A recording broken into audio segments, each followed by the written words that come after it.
everybody, and welcome to my standard metagame review. Now, for the last few weeks, I've been doing the deck list reviews, and I've been trying to figure out sort of like what I want to do with those things, like where they're going, because I've had a good time sort of explaining the decks and how they work and yada yada, but I don't really think they give you an idea of the format. What I want you to understand, particularly sort of like when you're able to look back at these videos, is sort of like what was happening in standard, what was standard like, how does standard work, what is important in standard, and what should I know about it, so you can kind of get a concept of how standard is, and not just so like I know that this leads into that leads into this, but it's like really like what is the format about.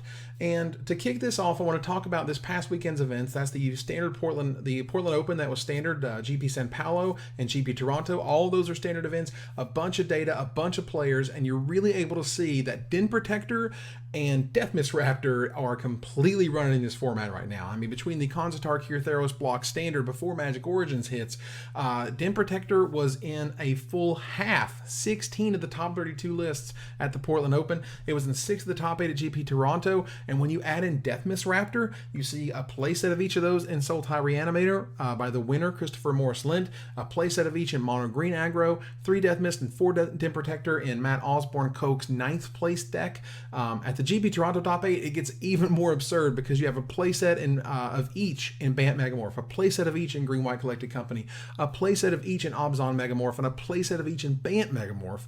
So like basically these two cards have just like completely taken over standard as of right now. And so like what's going to happen is essentially you have Den Protector, which is very, very powerful when you're able to flip up Den Protector and get back a Deathmiss Raptor and also get back a really powerful spell like Thoughtseize or a removal spell or Obzon Charm or something like that. Like you have a lot of options sort of on your plate at that point, and because you have so much power in that recursion, and you can also recur a Den Protector with a Den Protector to just kind of keep that going. You can have your Deathmiss Raptor continue to chump block something or whatever, like a Ferocity Fleece Main line, for example, when you just need something to just live and just continue to live and stay out there. All these decks are running Den Protector. Den Protector just like completely broke out this past weekend. Deathmiss Raptor was seeing a lot of play last weekend, but now this sort of Mondo combo, these two guys together, are what standard is about, and it's not close. With this dominating of a performance all over the different archetypes, they're the ones that are going to be gunned against. You're going to want to look for cards that exile creatures out of graveyards, like Anafenza. You want to be able to exile creatures with stuff like Obzon Charm. You want to be able to just sort of get rid of things, because the ability to exile things means that Den Protector recursion is not possible. And when Den Protector starts recurring other Den Protectors or getting back all these Deathmiss Raptors, it's kind of really absurd. So the next thing I want to talk about is sort of Siege Rhino. Now, Siege Rhino, as we know, comes in decks of a variety of flavors.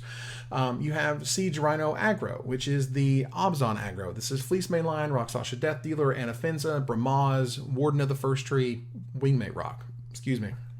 Like in Daniel Longoria's deck list here. So, you're able to see essentially that it's there to try to get down pounders as soon as possible, hit them in the face, get them hard, and let Siege Rhino sort of finish off the job. Now, you kind of move on to Siege Rhino midrange, which is like, you still have Fleece Main line, but you have Courser Crewfix. You have Elspeth Sun's Champion. You have like Daniel Fournier's deck here kind of shows you what that kind of build could look like, and a little bit sort of how it works. They all kind of run, the Thoughtseize Disruption and whatnot, but it's really sort of what they're doing in the mid game. You have Siege Rhino Megamorph, which is sort of Obzon Megamorph. This is Deathmiss Raptor and Den Protector, as we've been speaking about, but you also have Fleece Main line, you have Courser Crewfix, and of course you have Siege Rhino there to round it out. And of course on the very top end, you have Siege Rhino Control. It just comes in all the flavors.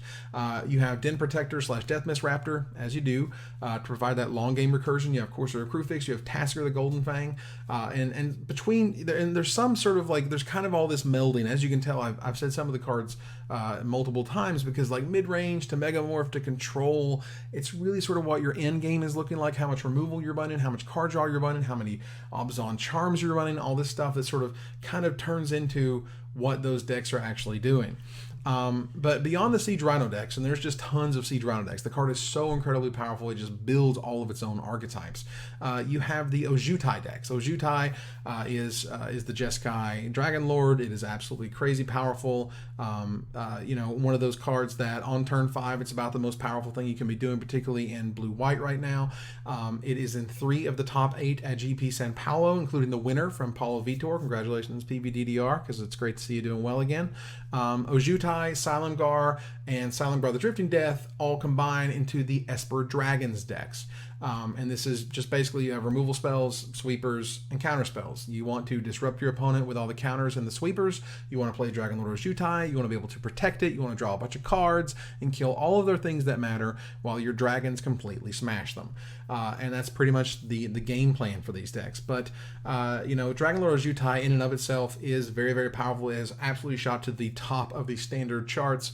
It is commanding an incredible price both in paper and online, and that's just because it goes in so many different types of these dragon-esque decks. It goes into a lot of the Bant Megamorph or the Bant decks that want to play a really awesome 5-drop that can give them a lot of advantage. You have, after you kind of go past the Jutai decks, you have the aggressive decks. The fastest of these is our own Cedric Phillips. Cedric Phillips, way to go, buddy, making top 8 of the Portland Open with a Tarka Red. He rattled off, I believe it was something like 8 wins in a row between day 1 and day 2 to make top 8 with this deck. You can see in his round 14 match, I believe it was, which was the absolute nut draw. If you go back through the archives, and it just crushed that guy on like turn 4. It was completely absurd. This deck hits hard, it hits fast, it has great 1-drops, 2-drops, it has great spells in the Dragon Fodder and the Horthan Outburst. It's going to run all the best burn spells because it wants to get you that way. And if you're looking to turn guys sideways and you want to be aggressive and you want to not just wait around for all these Obzon decks to get infinite mana and these control decks to drop all of the Dragon Lords and their Crux of Fates, well, you can play this to really get in there. Another aggressive deck that you may want to look at is the Red-Green Dragons deck by Maximiliano Ramiro. This is a deck that is still aggressive. It is very aggressive. You want to go like 1-drop into 2-drop into whatever, but it really has a lot more power on the high end. It has the Thunderbreak regions, has the Stormbreath Dragons, is able to get in there and just sort of push through these incredible creatures that must be answered by themselves because they are so very powerful. So it's not like super fast. You're not able to sort of get these turn 4 nut draws that Cedric can get, but you are able to sort of work with a little bit of a slower hand or a little bit of a worse draw, whereas if Cedric floods out, he's generally dead. If Cedric doesn't draw the right mix of certain things, he can just die. And when that happens, you see these great, really awesome starts just kind of peter out, or you see these starts that are so slow, the opponent drops a couple Fleece Mane lines and is just way ahead of you at that point, and it doesn't matter if you have a bunch of 1/1 goblins because they're like dropping Siege Rhino next turn and you're dead. But with Red-Green Dragons, you have the ability to kind of go up and over and keep working. But there was a couple of new decks. Like the really cool thing about this standard is that it's not just, the Den Protector decks. It's not just the Siege Rhino decks, and it's not just the Jutai decks. You have the aggressive decks that we just went over.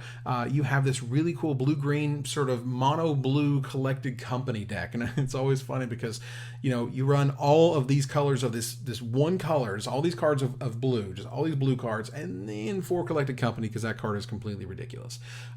You're able to, sort of show that mono blue is still a thing. Thassa is still a card. For those who were not around in the mono blue, mono black era, Thassa was absolutely incredible with cards like Nightbell Spectre and Judge's Familiar to kind of get things kicked off immediately with mana symbols that you cared about, and then be able to have the top end of Master of Waves, which this still has. The Shore Crasher Elemental was the kind of card that debuted in Dragons, and everyone's like, oh my god, Mono Blue's back, and then nothing happened. Well, something's finally happening because Collected Company is incredibly, incredibly powerful because Frostwalker just really can't be killed easily. That 4/1 just kind of sticks around. It really normally eats a guy or eats a removal spell, and no one wants to waste a removal spell on a 4/1 that has the skulking ability of when it gets targeted, it dies, or the phantom ability, as they call it these days. But it's a really cool deck. I'm glad that it did really well and able to kind of put a spotlight on a different type of build.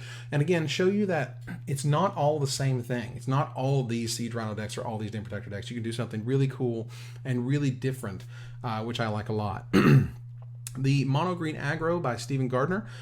It was really sweet. I got to watch it under camera a few times. It's a deck that wants to kind of get going. It has all these aspect of Hydras. It's got, the sort of the Luxacian Become Immense. It's able to get cards down soon and get them in the red zone often, and just really just turn guys sideways. It was interesting though that it kind of peters out against certain strategies, like against other Death Mist Raptors. It kind of has a problem with that. It wants to just get hit you hard and fast, and really is really sort of on the top deck mode, because it was relying on drawing cards like Surok, the Hunt Caller, and drawing a bunch of pump spells and playing its Ranger's Guiles at just the right time. Otherwise, it just couldn't push through enough. And if the opponent got the Death Mist Raptor Den Protector thing going, and particularly with any removal spells involved in any of that chain, the mono green deck kind of died. But it was, again, really cool. It went 9-0. It was the only 9-0 deck at Portland amongst the almost 500 players. I thought that was really sweet. It's a deck that just comes out of left field, and again shows you that, yes, it is running Den Protector and Death Mist Raptor, and that is a very powerful combo, but it doesn't have to be in a certain shell. It doesn't have to be in Obzon. It doesn't have to be in Bant. It can just be in mono green, because you like green cards. There's a lot of powerful devotion cards that still run off the green mana symbols, and as a result, he did very, very well, and that was really cool. All right, so we have Teamer Aggro. I want to talk about Teamer Aggro here for a little bit by Josh Bauer, who made 10th place at the Standard Open. And again, this is a card that was really cool. This was a build that was really cool. It was very different. A lot of people just say that Teamer can't work. Just Teamer cannot do what it needs to do. And this didn't make top 8. However, again, it made 10th place out of almost 500 people. It's worth looking at and paying attention to. It's a deck that kind of runs your general like Elvish Mystic into Heir of the Wilds / Rattleclaw Mystic into Dragons. And it wants to play Storm Breath, and it wants to play, of course, Savage Knuckleblade, which is amazing, and your Thunderbreak regions, but it also has Yasova Dragonclaw. It has 3 Yasova Dragonclaw. I thought that was really interesting. That's a card that can steal their Fleecemane Lions. It is a card that can steal their Courser Crew Fixes. It is a card that can steal their Goblin Rabble Masters. It's a way that you can really kind of take blockers away from your opponent, particularly really good blockers in that regard. And even if it's just something like a Satyr Wayfinder, just to get that out of the way and not let them chump block with it is very powerful. And having that ability to kind of sit out there is something I don't think a lot of people have been playing with or around. And as a result, I think it's really cool. And I can imagine playing around that card became very difficult for people because they just didn't see it. They just didn't see Yasova Dragonclaw becoming that powerful or that game changing. It also runs 3 Sarkhan Unbroken, which again, I am super happy about, because as much as I like Narset, and if you kind of go back to the Magic show where I talk about the spoilers from Dragons, where I love Narset, I think Narset is super cool, and there was just an infinite amount of hype around that card, and it's good, but there's just no way it's as powerful as this price tag was talking about it back then. But Sarkhan Unbroken makes dragons, and I was like, yo guys, it makes dragons. That's important. Now I think in a world where you still have to fight against Elspeth, it's just not really as appealing as the 6 mana just like often wins the game on its own. However, in your Teamer builds, it does exactly what you want to do. It adds all that mana that it needs. It makes the dragons that end the game. I like this deck a whole lot. I really want to see if it just Teamer Charm, for God's sakes. Like, when have you seen Teamer Charm played? It's been a long time. But, it's playing it here. It's rocking it out. I'm really happy to see this type of deck, which is just different and new, and you just don't see these types of decks. So you don't really sort of expect these type of decks to show up as they had. Lastly, I want to talk about Mardu Dragons. I thought that was a really cool list from, let's see here. This is Edgar Magalhaces. I'm sure I'm absolutely pronouncing that terribly. But anyway, Edgar's Mardu Dragons from the Grand Prix Toronto top 8 is a really cool deck. It is a deck that wants to, if you're able to get to 7 mana, and I think this is really cool, if you're able to get to 7 mana and you can literally just start rebuying Crackling Doom, like with Soulfire Grandmaster, that seems to me to be super, super powerful. The ability to just be like, you know what? I'm going to take my Soulfire Grandmaster and I'm going to rebuy and then rebuy and then rebuy. I'm going to rebuy my Foul Tongue Invocations. I'm going to rebuy my Draconic Roars.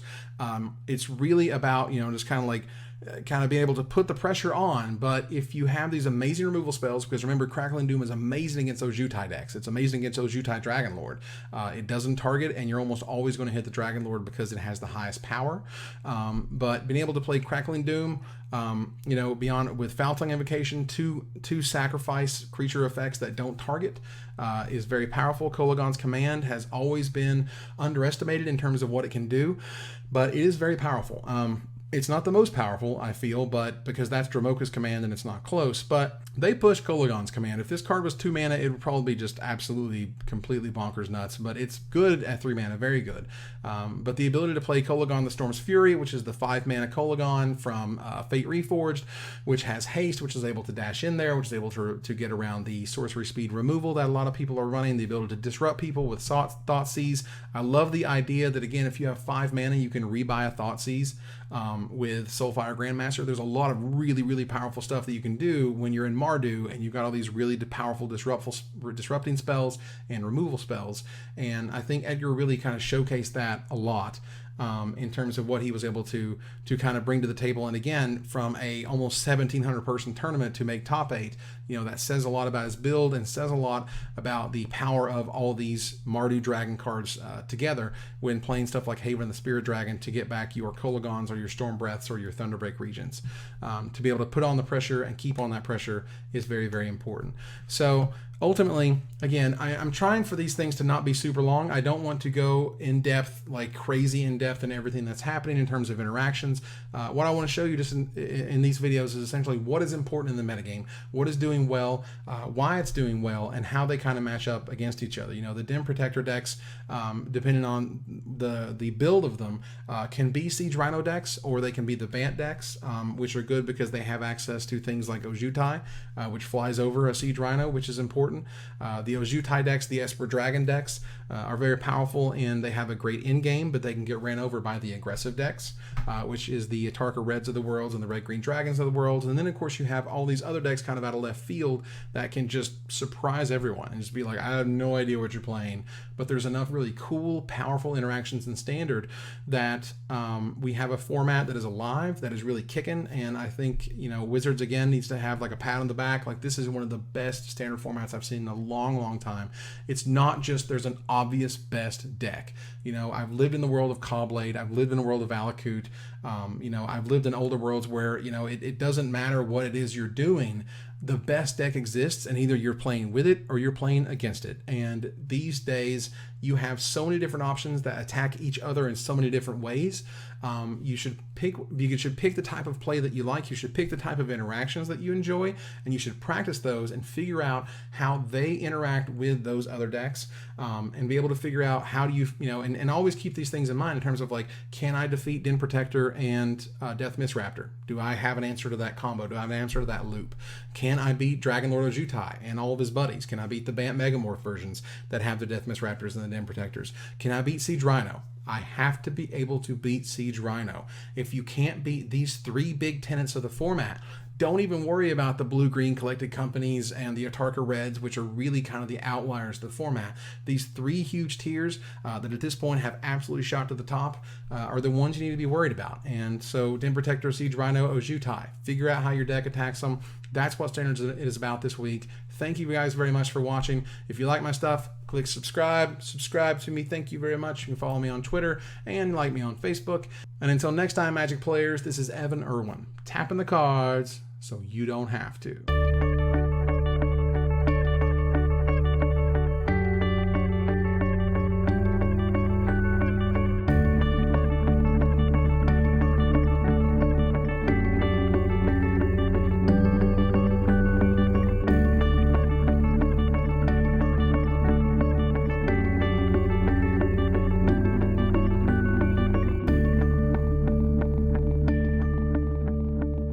I always like the fatties.